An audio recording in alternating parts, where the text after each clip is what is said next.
Good morning, More Medic One. Today I have a little steel trimmer on the bench, and I'm going to show you how to adjust the valves. Whoops. Basically, what you're going to have to do is take this top cover off right here. Next, remove your valve cover and your spark plug.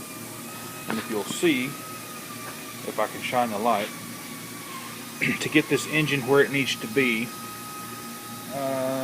what you're going to look for is an arrow on the flywheel.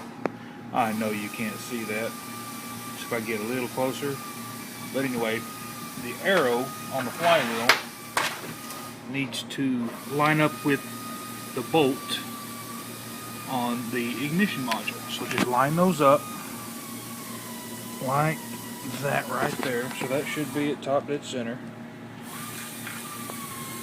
And what you want to do is go to your steel dealer and get the valve adjusting kit. It comes with a gasket and a feeler gauge and a screwdriver. Now this procedure is pretty simple. The nuts that are on top of the rocker arms are actually 8mm or 5/16, and they're locking nuts.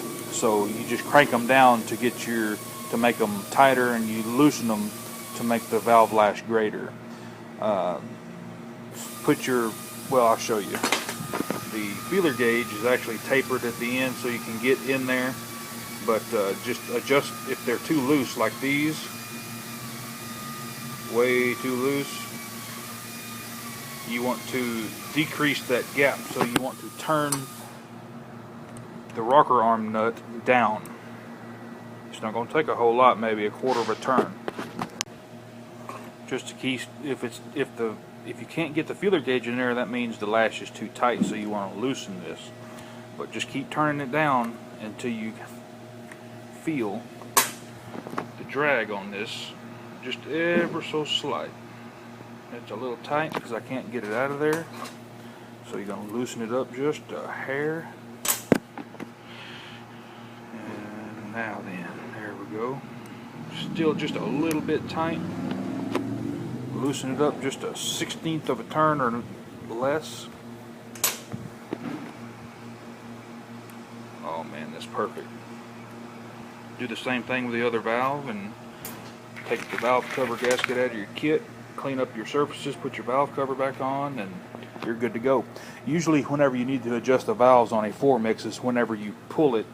It's really hard to pull, like it's got too much compression. What it's doing is bypassing the compression release on the camshaft, because the valves have so much slack in there, it's not hitting the compression release on the cam. But anyway, if you have any questions about steel trimmers and 4MIX engines, let me know. More Medic One. Y'all have a great day.